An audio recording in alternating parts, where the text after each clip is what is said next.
So Sigmund Freud, right? We'll go in terms of how the ideas, how they fit in. So the first major, not the first, but the basic idea was that all human behavior stems out of instinctual needs, right? So instincts are basically motivating drives that people have, and those motivation forces push them to behave in certain ways, right? Like thirst requires the individual to fetch water. Um, so he initially said that people have physiological needs and they satisfy them, but sometimes uh, requirements that may not only be physiological, that at which point it becomes mental and it converts to what is called a wish, and then the person then has to try and fulfill that wish, right? So when you have a wish or you have a need, you have some form of tension and your body goes off equilibrium, and then everything you behave in all ways possible to put it back to the equilibrium state or the balanced state, right? Uh, so the way people do it is different, but everybody is trying to sort of satisfy their needs and wants and wishes. So paths can be different. That means that if you have sex drive, you may be satisfied by heterosexual behavior, homosexual behavior, autosexual behavior, anything, right?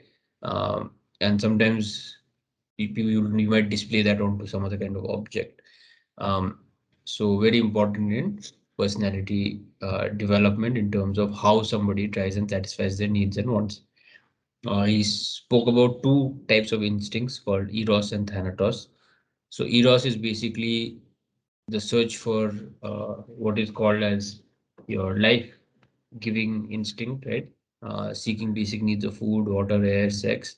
Um, it's the search for libido, which he coined the term libido. Like libido was used in the sense of psychic energy to get pleasurable activities, basically to get pleasure out of doing activities.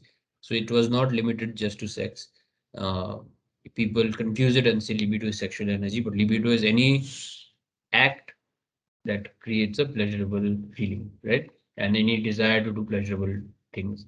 Um, and when libido is attached in objects or people, it's called cathesis, right?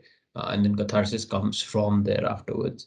Uh, and then, like Freud is usually everyone thinks of him as only talking about sex. Um, and that's because he said that the most important life instinct was sex. The sexual drive was the most important thing for people, which encompasses a lot of what pleasurable activities are like. And in terms of pleasure, it's like a very heightened form of pleasure for human beings. Therefore, it's very important. And it's also very tabooed, which makes it repressed. And when it gets repressed, it comes out in more ways, right? Uh, and then he said that it applies to the increasingly ambiguous word called love also, right? Um, then you have the death instinct, which is Thanatos. This came much later, actually, when he started writing about civilization and all that. And he said that people have an unconscious wish to die, right? And then if you recognize that, then you have an instinct to do something before you die. Otherwise, you might not do a lot of stuff, right? And the strongest form of Thanatos was the aggression drive or the aggressive drive, which is sometimes the wish to die shifts from the self to others, right? So you want other people to die and you want other people to suffer. So this death instinct sort of developed in his later years because his later years were the time of Nazi occupation and all of that. So that's where all of that came from.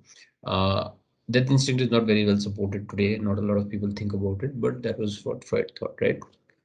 Then you have the levels of consciousness, sometimes also referred to as the structure of the mind, levels of awareness, levels of personality.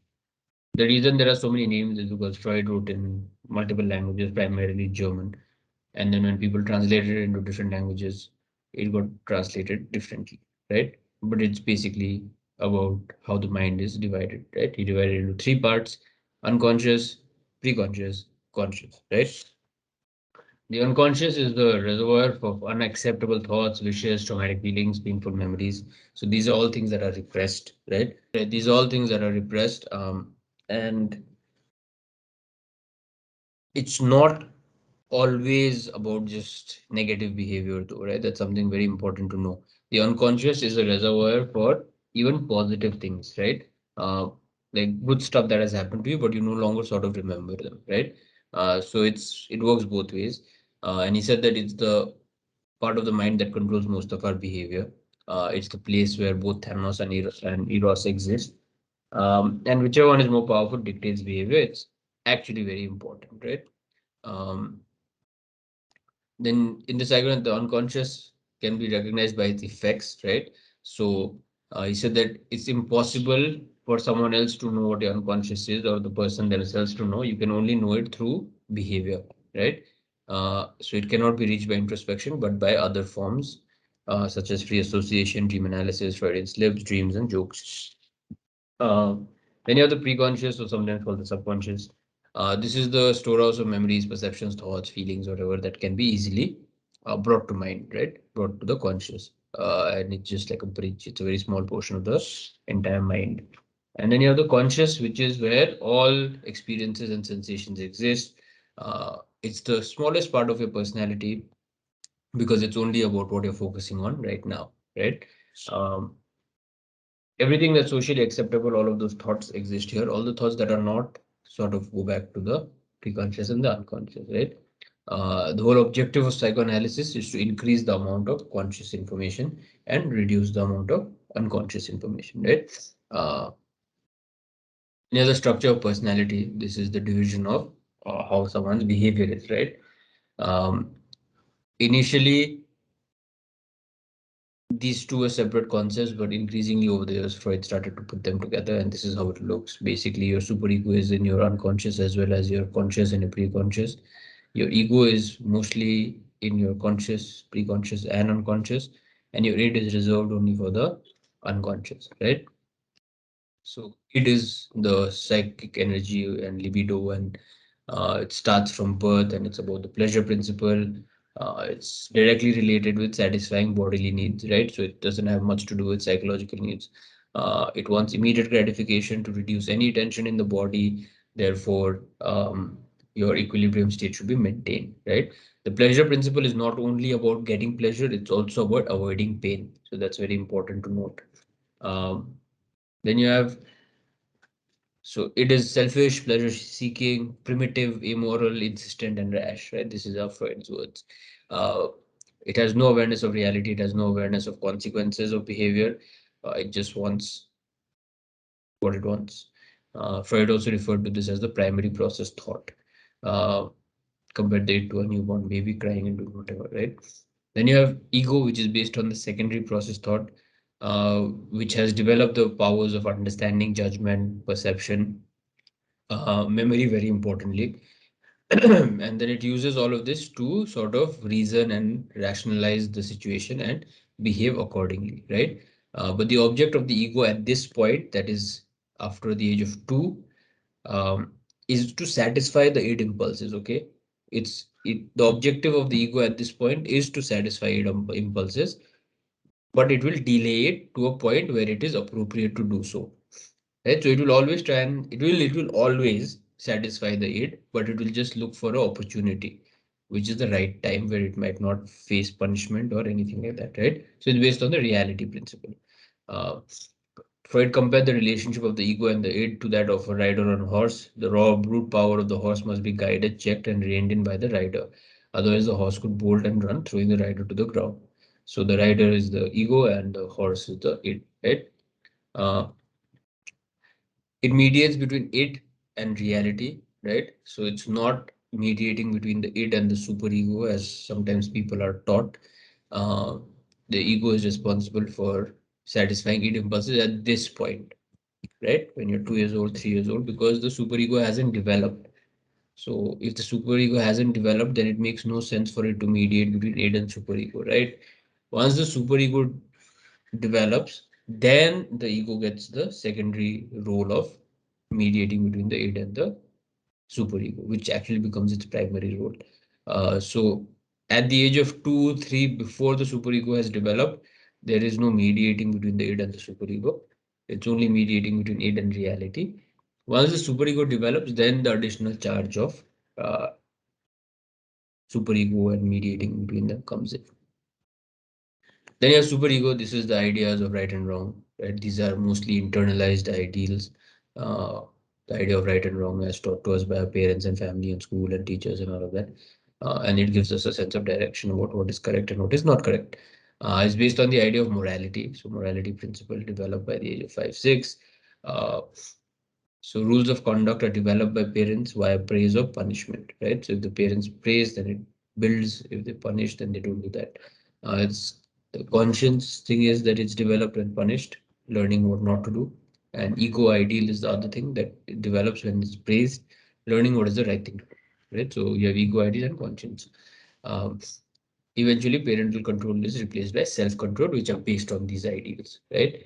Uh, Superego is sometimes looked as this really nice thing and very uh, it like usually people use this analogy of Tom and Tom has one red Tom and white Tom and the white Tom is superego and red is it and uh, the white Tom is very like holier than thou type of thing, which is okay in an analogy term, but it uh, it takes away the fact that the superego is also dangerous, right? It's very ruthless. It's actually even cruel. If you have a very heavily developed self superego, it will restrict a lot of basic human behavior, right? So to have an overly developed moral conscience is also not good, because the world does not work like that, unfortunately, right? So that's something that I don't know why people don't talk about, because I think uh, they have this idea that superego is very important and you should follow the right and wrong and all of that kind of nonsense.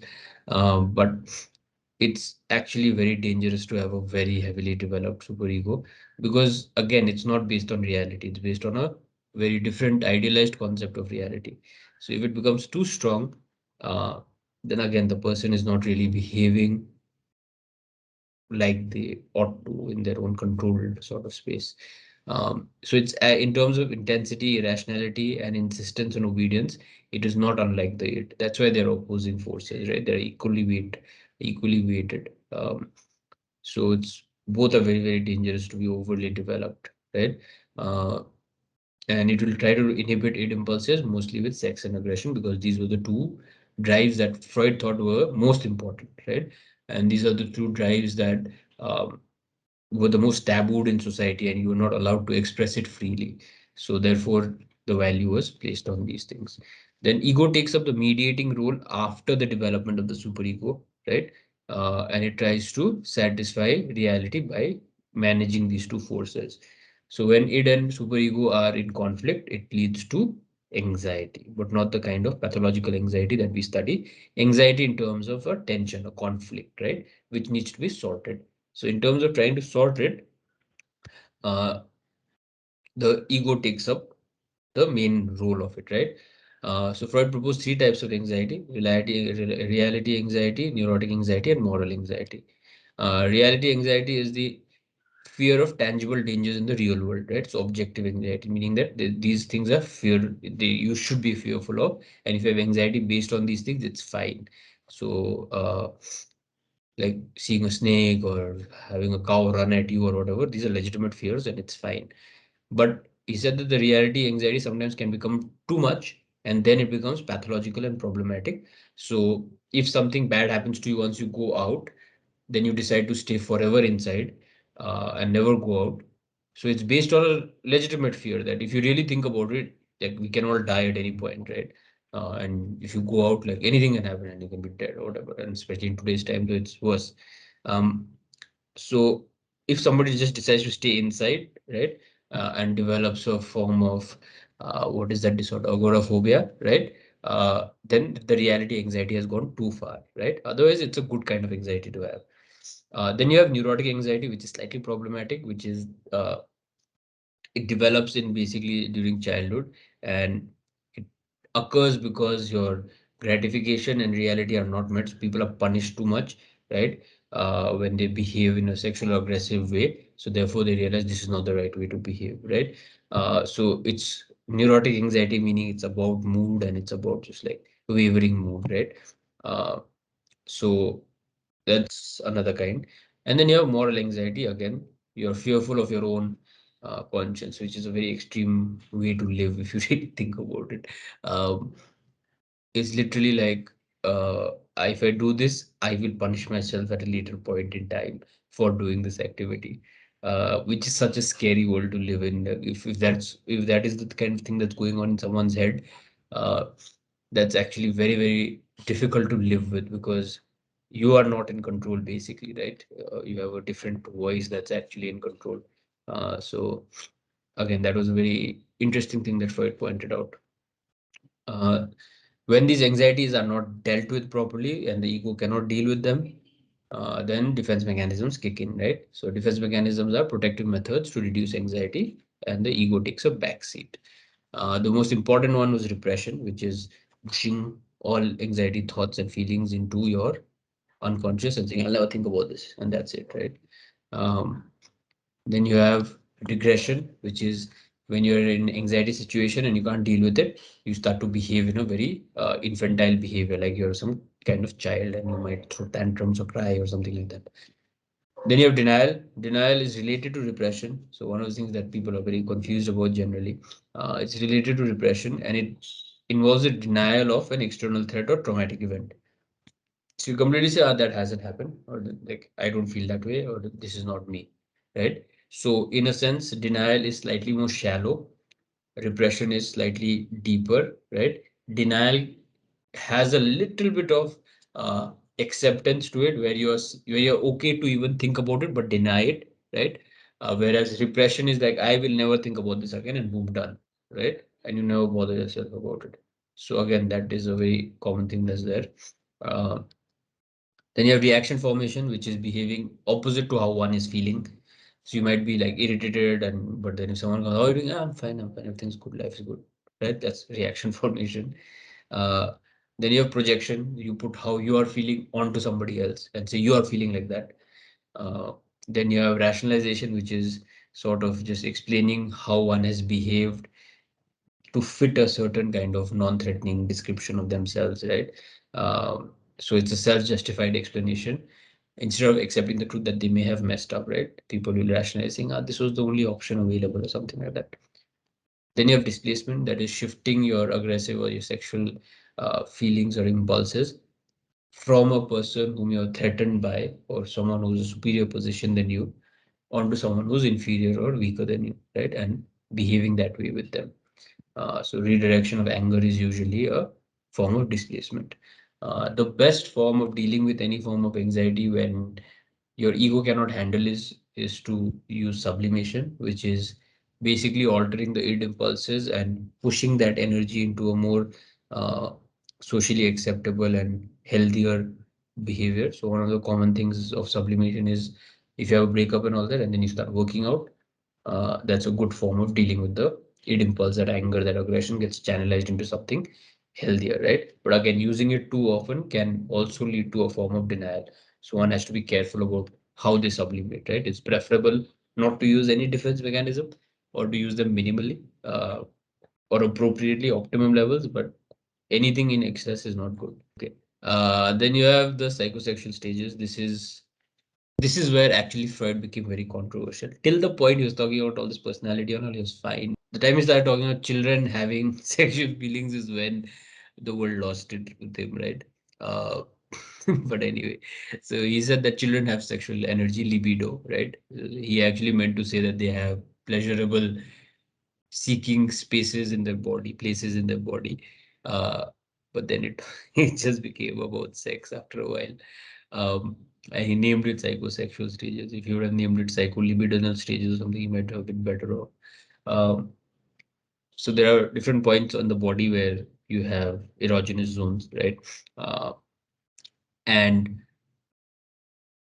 they need to be optimally stimulated for one to develop from there and develop their personality from there. And if they are under stimulated or overstimulated, it causes problem. When it's overstimulated, understimulated, then the person is considered to be fixated in that stage, right? So lingering focus of pleasure seeking energies at an earlier psychosexual stage where conflicts were unresolved due to frustration or over gratification, right?